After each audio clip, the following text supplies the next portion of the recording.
माता की कहानी।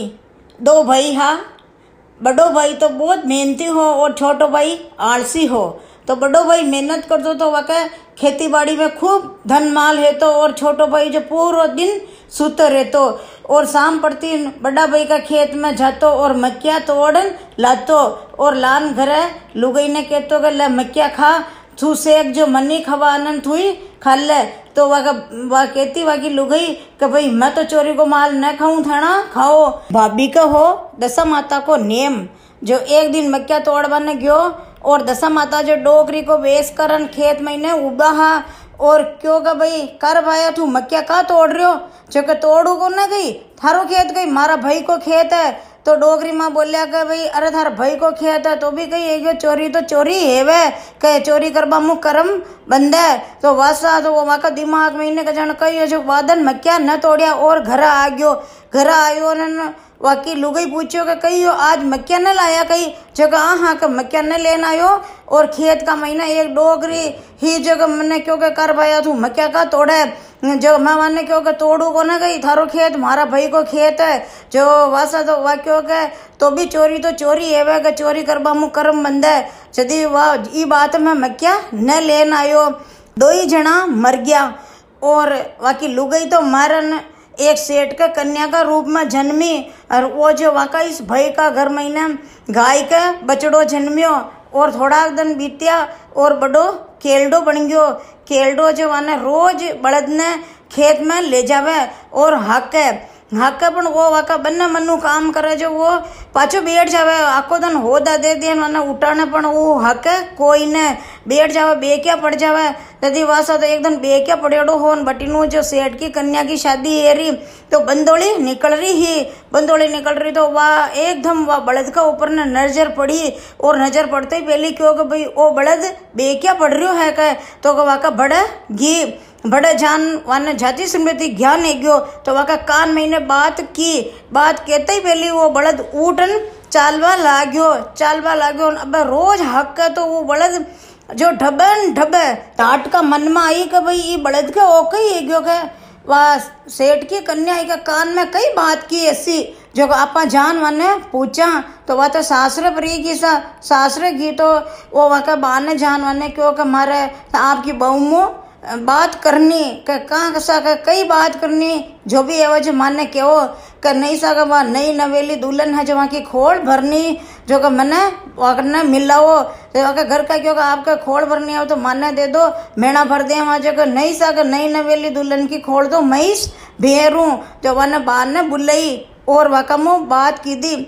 वने पूछो भाई का आप मारा वा बड़द ने असी कई बात की जो वो पहली तो वने होदा दे दिए न उठान था तो भी वो न उड़तो और अब जो वो ढबे न ढबे के जो आप असी कई कान में बात की तो वह क्यों सा के पहली का जन्म का महीने वो आपको छोटो भाई हो और मैं वहाँ की पत्नी ही जो मैं आपने सत पर रहती और कभी भी चोरी को माल न खाती और वे जो आलसी है जो रोज आपका खेत मुँह मक्या लाता और तोड़न लान पचे मैंने कहता कि ले सेक जो थुई खान मनी खवा जे जो मैं तो खाती कोई न वे रोज खाता तो इकलिए वहाँ का कर्म बंदिया जो वे तो मरन बटू हन आपका इस घर में न गाय का बच्चों योन बच्चे को वो बड़द है। मैं सेठ का घर जन्म लीदो और मैं दो ही जना हाँ तो ई बात में मैंने कान में यह बात की कि भाई आप जो फटाफट यहाँ को कर्ज है जिन्हें चुका दो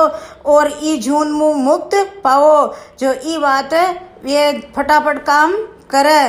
तो वासा वहाँ को भाई तो वहाँ के घरे गयो वाने बड़द ने एकदम छोड़ दी दो कि भाई अब इन्हें कभी भी हड़का महीने न जोड़ो, बड़द ने मुक्त कर दी दो। हे दशा माता वाने टूटे जिसे सगड़ा नहीं टूट जे, बड़ा भाई ने टूटे जिसे सबने टूट जे, सबने आशीर्वाद दीजिए और छोटा भाई ने आलसी बनायो जिसे किन्नी मत बढ़ा जे। हे मारी दशा माता हमेशा अन्न धन भंडार भरिया राख जे। जय हो दशा विशंभरी माँ की जय हो। ये सच्ची घटना है, मैं आपको इस कहानी के माध्यम से प्रस्तुति दे रही हूँ। गुजरात की धरती पर वलसाड़ नगर में एक विट्ठल भाई नाम के किसान रहते हैं। वह खेती का काम करते हैं पर उनके मन में रोज एक विचार आता है कि प्रकृति में ऐसा चल रहा है और मानव ऐसे कर रहे हैं। उनके मन में एक ही सवाल आता कि हकीकत क्या है, इस दुनिया में सर्वश्रेष्ठ कौन है। रोजाना एक ही बात मन में आती। एक दिन माता रानी ने स्वयं आकाश से सोने के रथ में विराज कर धरती पर पधारे और किसान विट्ठल भाई को दर्शन दिए। वह हाथ जोड़कर विनती करने लगे, हे माँ, आप कौन हो, मुझे परिचय दीजिए। हे बेटा, मैं अखिल ब्रह्मांड की रचना करने वाली परम शक्ति मैं ही हूँ। पुनः सरल मन से हाथ जोड़ते हुए वापस पूछते हैं, हे माँ, तुम ही हो या आपसे ऊपर और कोई है। तब माँ ने बताया, लय प्रलय ब्रह्मा विष्णु महेश के उत्पन्न करने वाली परम शक्ति मैं ही हूँ। हे बेटा, तुझे जो चाहिए वो मांगो। तब वो महापात्र कहते हैं, मुझे कुछ नहीं चाहिए, मैं किसान हूँ, खेती करता हूँ, खेती से मेरे घर परिवार का गुजारा हो जाता है और मुझे तो आपके दर्शन हो गए, मुझे और क्या चाहिए। फिर माँ कहते हैं, तुम्हें जो चाहिए वो मांगो बेटा। तब वह कहते हैं कि हे माँ, मुझे इतना दो कि मैं सर्वश्रेष्ठ मानव बनूं। तब माँ कहते हैं, तुम सर्वश्रेष्ठ तो हो, पर तुम्हारी इच्छा हो जो मांगो। जब महापात्र कहते हैं, हे माँ, तुम्हें देना है तो आप ऐसा दीजिए कि धरती पर मनुष्य है वो अपना दुख दर्द कैसे कम कर सके। तब माँ ने उसे समझाया कि धरती पर कोई मानव दुखी नहीं है। 80% मानव दूसरों के सुख को देखकर दुखी होते हैं और 20% हैं जो अपने कर्म का फल भोग रहे हैं। तो दुख की बात आई कहाँ से। हाथ जोड़कर विनती करने लगे, हे माँ, मुझे आपके दर्शन हुए तो मुझे कुछ तो बताइए। जब माँ ने बताया कि संध्या के समय जो भी प्राणी आरती का लाभ लेगा उसे एक महायज्ञ का पुण्य होता है, उतना पुण्य उसका जमा होगा।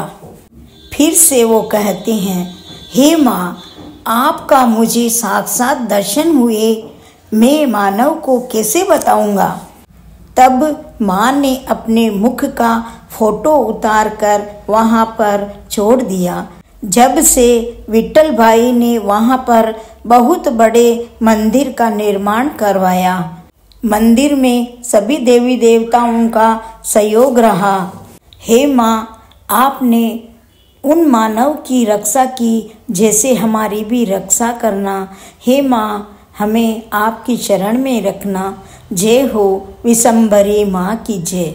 मेरे से कोई शब्द बोलने में गलती हुई हो तो मुझे माफ करना माँ। एक माँ और एक बेटा था। माँ और बेटा दोनों रोज जंगल में जाते, लकड़ियाँ काट कर लाते और बाजार में बेचकर अपना गुजारा करते। चौथ का दिन था। बेटा एक पड़ोसिन के घर गया और पड़ोसिन को कहा, क्या आज तुम्हारे चूरमा बनाया क्या।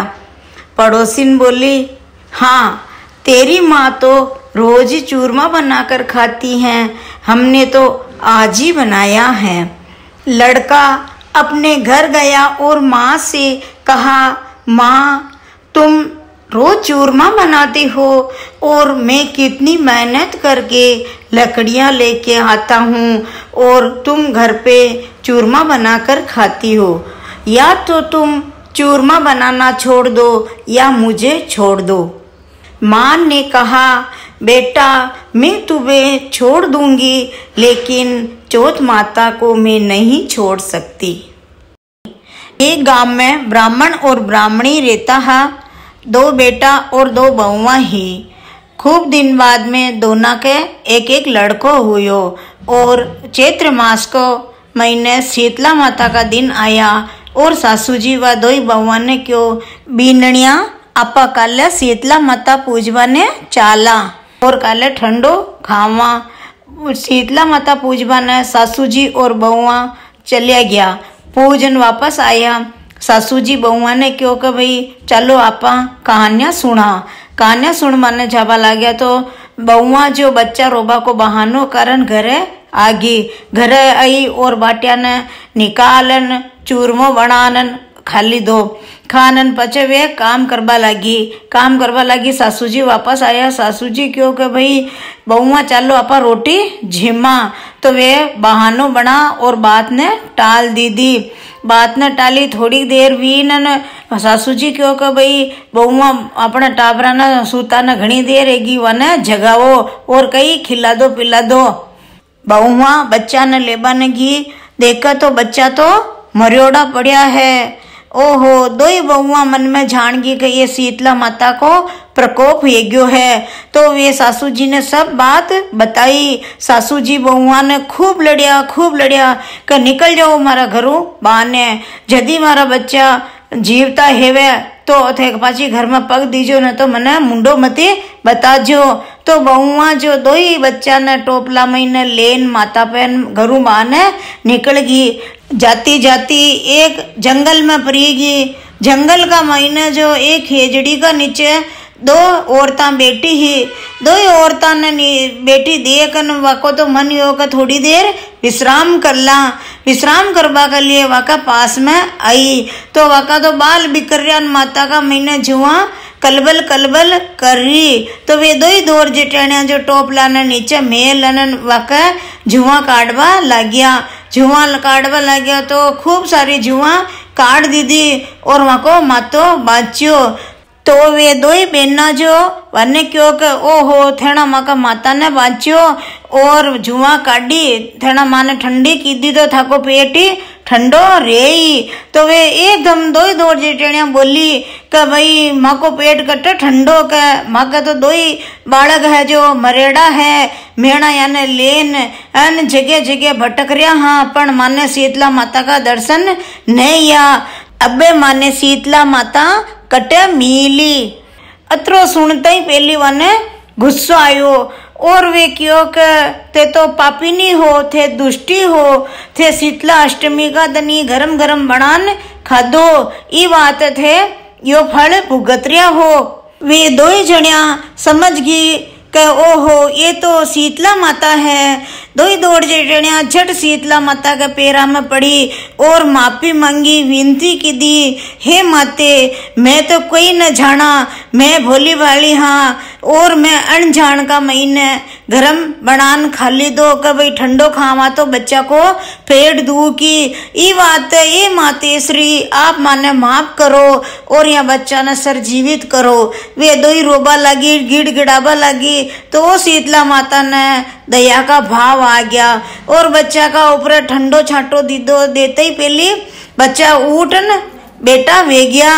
ओहो वे तो खुशी खुशी गांव में आ रही तो गांव वाला ने पतो चलियो कि भाई दो ही बहुआ जो वापस आ रही है बच्चा जीवित है गया और वाने साक्षात शीतला माता दर्शन दी दो।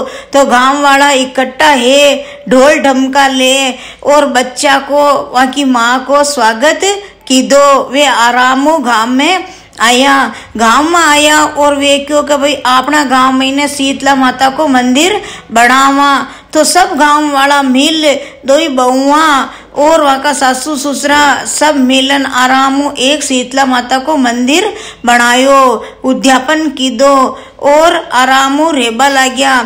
चैत्र मास का महीने शीतला सप्तमी आवे और शीतला अष्टमी आवे। वहाँ दिन पूरा गांव वाला माता जी ने ठंडा मुई पूजे और ठंडो खावे। हे मातेश्वरी सदाई माने शीतल राखजो और माँ की काया निरोगी राखजो सबका ऊपर मेहर करजो। कहानी में कोई गलती हुई वे तो माफ करजो पूरी हुई वे तो मान करजो। कहानी केबा वाला के सुनबा वाला के और हुंकारो भरबा वाला के घर में सदा ही ठंडा रिजो। जय हो शीतला माता की जय। जय जिनेंद्र बहनों, गणेश जी की कहानी। एक बुढ़िया थी। बुढ़िया के एक बेटा और एक बहू थी। बेटा प्रदेश कमाने के लिए जाता तो बुढ़िया बहू को बहुत दुख देती थी। खाना भी उसे बराबर नहीं देती थी। बुढ़िया जब बाहर जाती थी तब बहू पीछे से चुपके खा लेती और थोड़ा सा नीचे गिरा देती। सासू जी बाहर से आने के बाद बहू को पूछती कि ये किसने गिराया है, तो वो बोलती कि पता नहीं, घर में चूहे हो रहे हैं तो उसने गिरा दिए होंगे। ऐसे करते करते 12 महीने बीत गए और बेटा परदेश से वापस आ रहा था। उस दिन गणेश जी ने सोचा कि ये बहू तो बहुत ही चतुर है। देखो, खुद खाती है और नाम चूहे का लेती हैं, तो इसको कुछ ना कुछ तो चाट का बताना ही चाहिए। तो गणेश जी ने चूहे को आदेश दिया कि जाओ तुम इस बहू की साड़ी को बिल में ले जाकर छुपा दो। चूहे ने वैसे ही किया। बहू रोज सोती थी तब साड़ी को खोलकर खूंटी पे टिका देती थी और सो जाती थी। उसी दिन उसने यही किया, साड़ी को खोलकर खूंटी पे टिका दिया और वो सो गई। ऐसे सोच रही थी कि मैं सवेरे जल्दी उठूंगी और फटाफट काम निपटा दूंगी। तो उसने क्या किया कि सवेरे होते ही साड़ी को संभाल रही थी, लेकिन साड़ी नहीं मिली। उधर से उसका पति बाहर दरवाजे पर आ गया था और माँ और बेटा दोनों कह रहे थे कि दरवाजा खोलो, दरवाजा खोलो, लेकिन वो साड़ी को ढूंढ रही थी। साड़ी न मिलने पर वो जोर जोर से चिल्लाने लगी कि कैसे बाहर आऊं, मेरी साड़ी तो कोई लेके चला गया है। उसका पति दरवाजे पे आकर दरवाजे के धक्का मारा और कहा कि साड़ी कहाँ जा सकती है कमरे से, तू झूठ बोल रही है। इतने में सासू जी कमरे में आए और दरवाजे के पीछे देखा तो बिल के अंदर साड़ी का पल्लू दिखा और वो बोले कि देख बहू, साड़ी तो इस बिल में है, घर में चूहे बहुत हो रहे हैं। बहू ने कहा, नहीं सासू जी, ये सब मेरी करनी का फल है। जो मैंने किया वही मुझे गजानन जी महाराज ने फल दिया है। गणेश जी महाराज मुझे चाटका बताया है, आपके पीठ पीछे घर की सारी चीजें खा जाती और थोड़ा नीचे गिरा देती। आप पूछते तो मैं ऐसे बताती कि पता नहीं, घर में चूहे हो रहे हैं, वो खा गए होंगे। इसीलिए गणेश जी महाराज ने मुझे सबक सिखाया है। बहू सास के पैर पड़ी और गजानन जी महाराज से कहने लगी, हे गजानन जी महाराज, आपने मुझे सबक सिखाया, ऐसा सबको सिखाना और हमेशा सही राह बताना, घर में अन्न धन भंडार भरे रखना, आप मेरे पे कृपा बनाए रखना और आपकी कहानी कहने वाले को, सुनने वाले को और हुंकारा भरने वाले को हमेशा आपका आशीर्वाद देते रहना। बोलिए गजानन जी महाराज की जय। ये कहानियाँ आपको अच्छी लग रही हैं तो आप लाइक करिए, शेयर करिए, कमेंट बॉक्स में जरूर लिखिए। जय जिनेंद्र। सार की सुई रेशम को धागो, लुम्ब्या बावजीरो वागो सिलता सवा पैर लागो। सार की सुई रेशम को धागो, लुम्ब्या बावजीरो वागो सिलता सवा पैर लागो। सार की सुई रेशम को धागो, लुम्ब्या बावजीरो वागो सिलता सवा पैर लागो। दैसा माता चौक माय नाचर चिड़कली, ध्याड़ा बावजीरा चौक माय नाचर चिड़कली। पाका पाका दिवलो संजो चाचा मेलो बाट सा पाका पाका दिवलो संजो चाचा मेलो बाट सा दशा मातारी आरती उतारो सो बार सा ध्याड़ा बावजीरी आरती उतारो सो बार सा दशा माता चौक माये नाचर चिड़कली ध्याड़ा बावजीरा चौक माये नाचर चिड़कली पाका पाका दिवलो संजो चाचा मेलो बाट सा पाका पाका दिवलो